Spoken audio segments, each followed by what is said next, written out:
Those time, a producer want to find a new leading actor, and my friend, as a martial art director, tell the producer, said, "You see, Ho Chung Tao, he looks like Bruce Lee in this side." The year was 1973, and the world of martial arts cinema was in shock. Bruce Lee, a man whose name had become synonymous with speed, strength, and an electrifying on-screen presence, had passed away suddenly at the age of 32. Fans across the globe mourned not just the loss of an actor, but the disappearance of a cultural phenomenon. In a single, tragic moment, the cinematic landscape had been forever altered. Yet, amid the grief and chaos, the film industry scrambled, not to honor the man they had lost, but to fill the yawning void he had left behind. Studios and producers were desperate to find someone who could replicate Lee's unparalleled charisma, precision, and martial prowess. The hunt was frantic, almost obsessive. They needed a star who could embody the same intensity, the same iconic movements, the same raw magnetism that had made Bruce Lee a legend.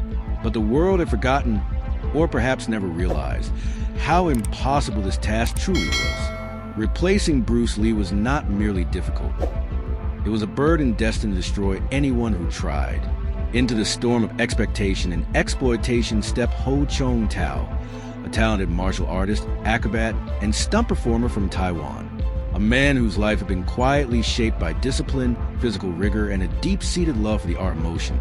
He now faced a crossroads that would define his future, and, tragically, bind him to a shadow he could never escape. To the world, he was destined to become Bruce Lee. To himself, he was about to discover that fame could be both a gilded crown and a crushing cage. Ho's journey from a quiet childhood in Taiwan to the dizzying heights of international recognition is a story of talent, sacrifice, and the hidden cost of celebrity. Born on June 5, 1950, he spent his youth immersed in the study of martial arts, gymnastics, and physical discipline.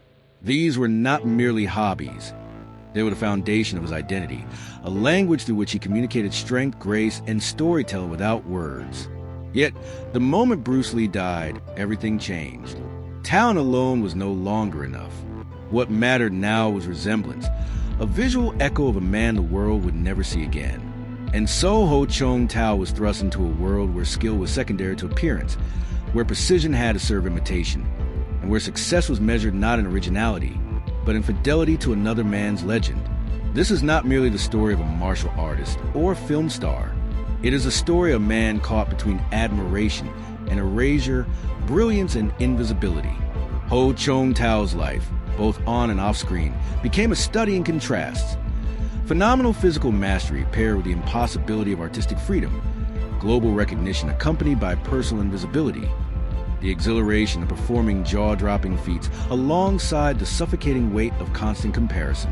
For decades, he bore the public's fascination for Bruce Lee while privately enduring the quiet torment of living in someone else's shadow. And yet, within this struggle lies a tale of survival, resilience, and eventual reclamation, a story that offers a poignant insight into the hidden cost of fame, identity, and human ambition. In this documentary-style narrative, we will explore Ho Chung Tao's life from his early beginnings in Taiwan, through the rise and exploitation of his career as a Bruce Lee imitator, to the eventual reclamation of his own identity. Along the way, we will examine not just his extraordinary martial arts abilities, but also the emotional, psychological, and physical toll exacted by an industry that prioritized profit over personal truth. Through this journey, we gain a rare and intimate perspective on a man who became a living legend by inhabiting the shadow of another, yet never lost sight of his own self, even when the world refused to see it. This introduction sets the stage for a story that is both epic in scope and intensely human. It is a story of ambition and artifice, of homage and exploitation, of a young man thrust into a role he neither sought nor desired. And, ultimately, it is a story of survival, of carving out a sense of self in a world determined to erase it. The making of a martial artist. Ho Chung Tao was born on June 5, 1950, in Taiwan, into a world that, at first glance, seemed far removed from the global spotlight he would eventually inhabit. His early years were marked by curiosity, energy, and an insatiable appetite for movement. Even as a child, He displayed a natural athleticism that drew the attention of teachers and peers alike. Gymnastics, martial arts, and physical play were not merely pastimes. They became the building blocks of his identity, shaping a body and mind attuned to precision, agility, and rhythm. In every flip, kick, and jump, young Ho developed a language that transcended words, one that spoke of discipline, dedication, and an innate understanding of motion. His family, supportive but practical, encouraged his pursuits as long as they remained balanced with education. Ho attended school diligently, showing intelligence alongside his athletic talents, but his heart was drawn to movement, to the fluidity of the human body, and the poetry embedded in martial arts. While other children played in the streets, Ho could often be found practicing complex stances, breaking boards, or improvising acrobatic routines. These moments, seemingly ordinary, were laying the foundation for what would become a career of extraordinary physical mastery. Ho's introduction to formal martial arts began at a young age, starting with Wing Chun, a style known for its efficiency, precision, and focus on close-quarters combat. It was more than just a fighting technique. It was a philosophy, emphasizing balance, strategy, and discipline. Over time, he expanded his repertoire to include karate, judo, taekwondo, and boxing. Each discipline contributed a different vocabulary to his physical language, enhancing his agility, reflexes, and understanding of body mechanics. By his teenage years, Ho was not just practicing martial arts. He was living it. His movements became second nature, his body a precise instrument, his mind honed for both strategy and creativity. In addition to martial arts, Ho pursued gymnastics, further refining his acrobatics and flexibility. Flips, somersaults, and high jumps became effortless extensions of his martial techniques. This combination of martial arts and acrobatics would later distinguish him from countless other performers, giving him a fluidity and grace that mirrored, in some ways, the legendary Bruce Lee. But at this stage, Ho's ambitions were personal. He dreamed of movement, of mastery, of embodying the art he so passionately loved, not of fame or global recognition. Education remained a parallel track. Ho enrolled in college with the intention of becoming a physical education teacher, majoring in kinesiology and movement studies.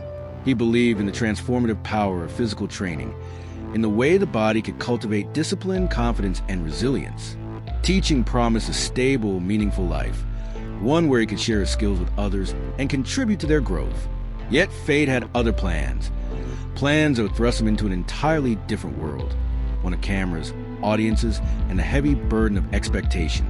During his military service, a crucial turning point arrived. A friend, recognizing the unusual fluidity and expressiveness of Ho's movements, suggested he explore the film industry. Initially, Ho was hesitant. Acting seemed a distant dream compared to the solid, disciplined world of martial arts and education. Yet the seed had been planted. He began taking minor roles as a stuntman and extra in Taiwanese and Hong Kong cinema, performing falls, flips, and fight sequences that displayed his remarkable coordination and agility. Each stunt was a testament to years of rigorous training. Yet each also came with the unspoken expectation to please an audience rather than express his own artistry. It was during this period that Ho first encountered the strange intersection of talent and expectation. While his martial skill was undeniable, the film industry had different priorities: charisma, camera presence, and increasingly resemblance. Ho performed flawlessly, but behind the scenes, he began to understand that technical skill alone would not define a career. For him, each successful stunt brought satisfaction, yet also a subtle unease, a realization that in cinema, artistry could be overshadowed by the market's desire for replication and spectacle. By the early 1970s, Bruce Lee had already become an international icon. His death in 1973 left a vacuum that studios were desperate to fill. They were not seeking raw talent or original artistry. They were searching for a mirror, a ghost, a living reflection of the dragon who had captivated the world. When Ho Chung Tao entered this landscape, he was noticed not merely for his skill, but for a striking resemblance to Lee. Dark, intense eyes, a lean, athletic frame, and aura of controlled energy made him an ideal candidate to inherit the impossible legacy left behind. And yet, this recognition came with an unspoken cost: the erasure of his identity, the transformation from a martial artist in his own right into a vessel for another man's legend. It was a moment of both opportunity and danger. The producer's gaze fell on Ho, captivated by the physical similarity and the promise of cinematic spectacle. But a friend's intervention, he can fight, but acting is not so good. You can train him later, sealed his fate. From that instant, Ho's life became a negotiation between self-expression and imposed identity. He would no longer be Ho Chung Tao. He would become a reflection, a marketable echo, and ultimately, a symbol of what the world desperately wanted, Bruce Lee reborn. Thus began the first chapter, a journey marked by extraordinary physical achievement, public acclaim, and profound personal sacrifice. Ho's body and mind were primed for excellence. Yet the very talents that made him exceptional would now be pressed into the service of another's image. The stage was set for both triumph and torment, a career built on skill, ambition, and a shadow that refused to lift. Into the shadow of the dragon. The moment Ho Chung Tao stepped onto a professional film set as Bruce Lee, he entered a world that was as exhilarating as it was terrifying. Cameras rolled, lights blazed, and the air buzzed with the anticipation of audiences eager to witness a resurrection of the dragon. In theory, it was a dream come true. In reality, it was a trap. For Ho, every movement, every kick, every stance carried a double burden.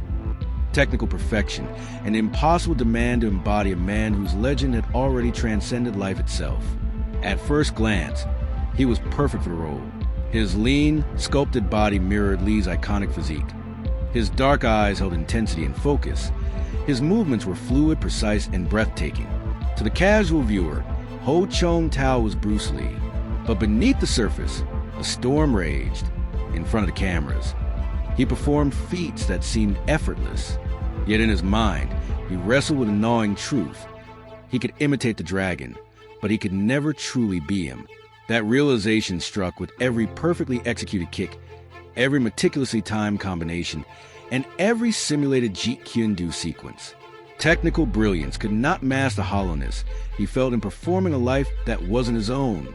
The first day on set was a collision of triumph and torment. Ho remembered stepping onto the polished studio floor, lights reflecting off the cameras, and for a fleeting moment, imagining himself as Lee. Every gesture, every posture, every glance was calculated to evoke Bruce's energy.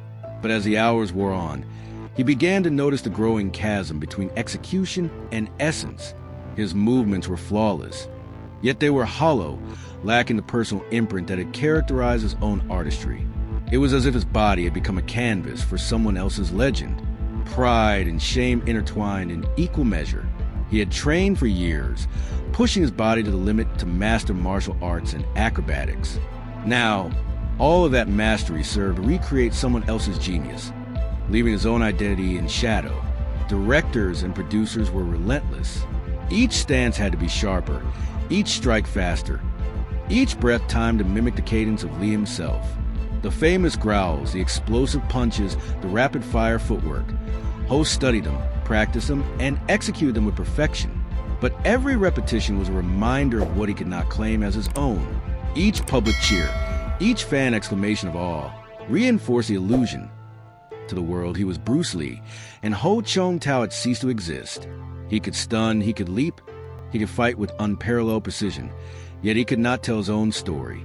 The physical demands were extraordinary. To replicate Bruce Lee's renowned physique and performance style, Ho maintained punishing training routines. Stretching, speed drills, weight cutting, and acrobatics became his daily regimen. His body was pushed to exhaustion, not to grow stronger, but to fit an impossible mold. Injuries were inevitable. During one high-intensity sequence, he fractured 2 fingers trying to deliver a punch against an inadequately secured prop. On another occasion, a rooftop chase resulted in a severe ankle sprain. The studio, driven by profit and fan expectation, pushed him back onto set immediately. Bruce Lee wouldn't quit, they said, so neither could he. Painkillers, taped joints, ice baths, they became as routine as warm-ups. Yet the psychological toll was far heavier. When the cameras were off, Ho returned to a world where even his reflection seemed alien. In the mirror, he saw Bruce Lee's body, Bruce Lee's stances, Bruce Lee's presence. His own expressions, gestures, and identity were overwritten by the imposed persona. Friends noticed a change. He became quieter, more withdrawn, a man living in two realities. By day, he was a dragon reborn. By night, he was a stranger in his own skin. Slowly, a haunting question took hold. If the world only celebrated the version of him that resembled Bruce Lee, did anyone care about Ho Chung Tao at all? Every film, every fight sequence, every meticulously choreographed stunt reinforced this paradox. Ho's artistry was undeniable, yet was never recognized as his own. Each cinematic triumph, each perfectly executed fight, belonged to Bruce Lee in the public's imagination. The applause, the adoration, and even the criticism were all directed at a ghost, a reflection, a name he had not chosen.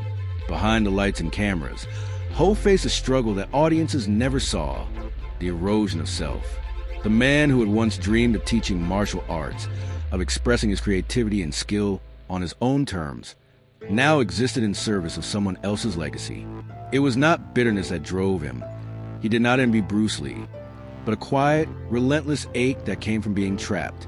Skill without agency, talent without recognition, mastery without authorship. This became Ho's daily reality.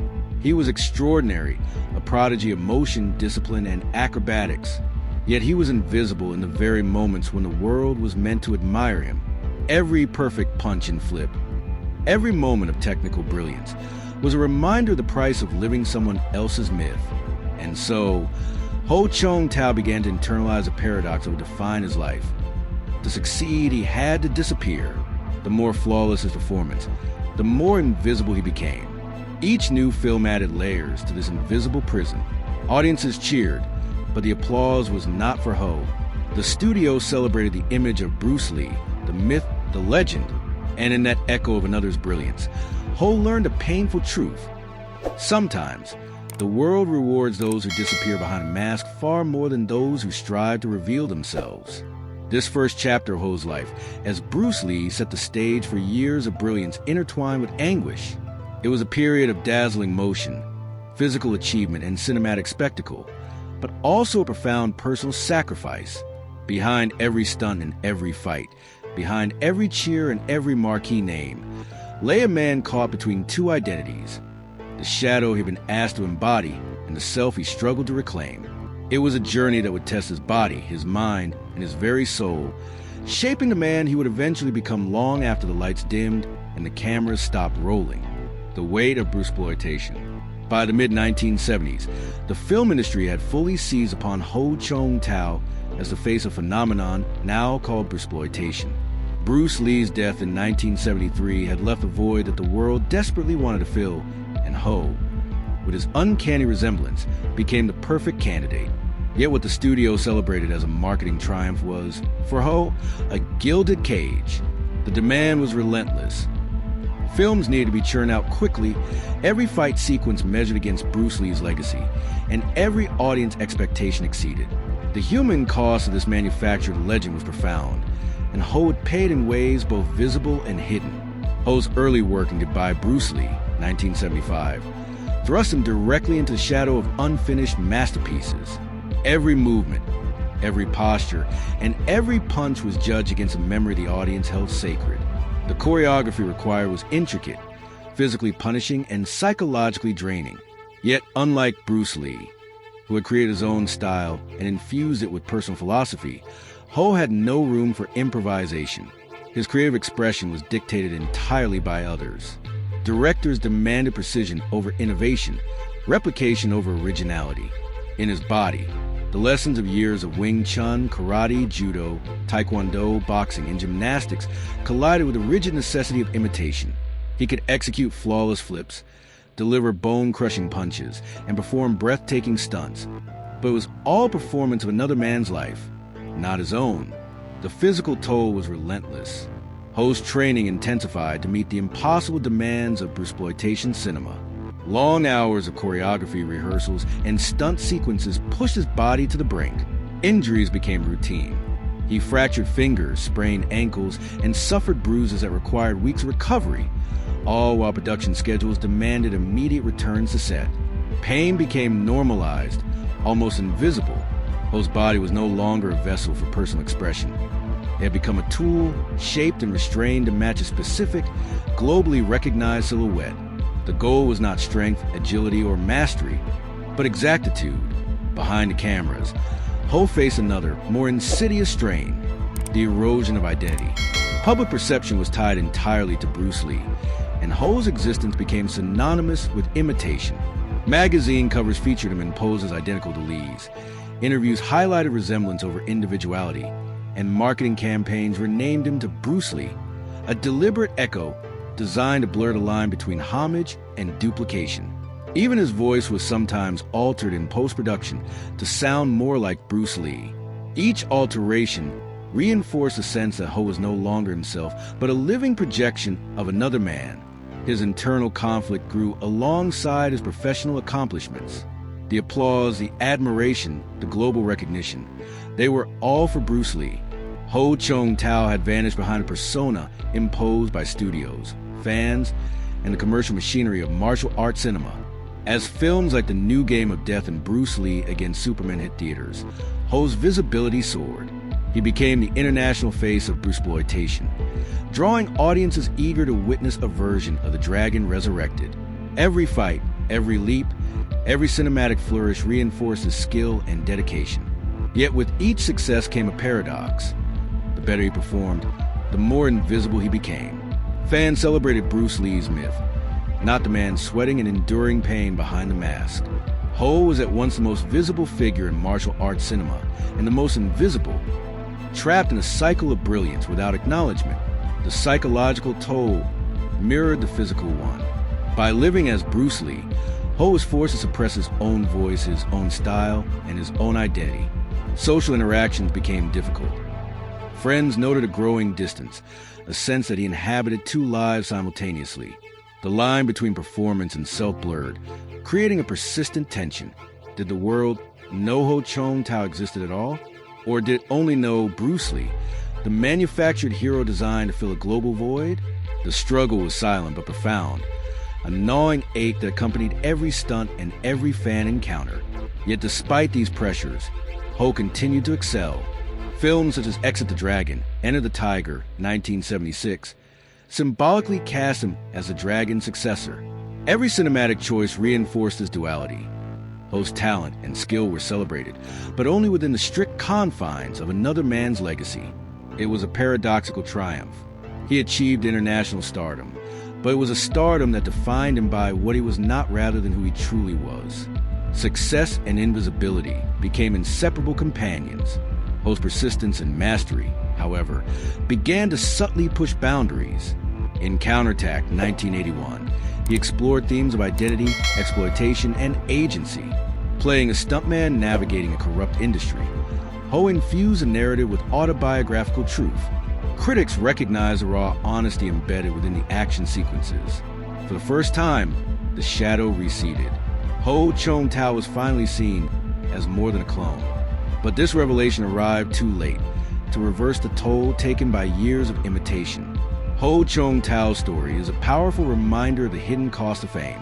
He dazzled the world with skill, precision, and passion, yet lived much of his life in the shadow of another legend. While Bruce Lee's name will forever echo in martial arts history, Ho Chung Tao's journey reveals a human side behind the spectacle. The sacrifices, struggles, and courage it takes to reclaim one's identity. In the end, he survived the pressures, stepped out of the shadow, and proved that true legacy isn't just about imitation, but about owning your story and your life.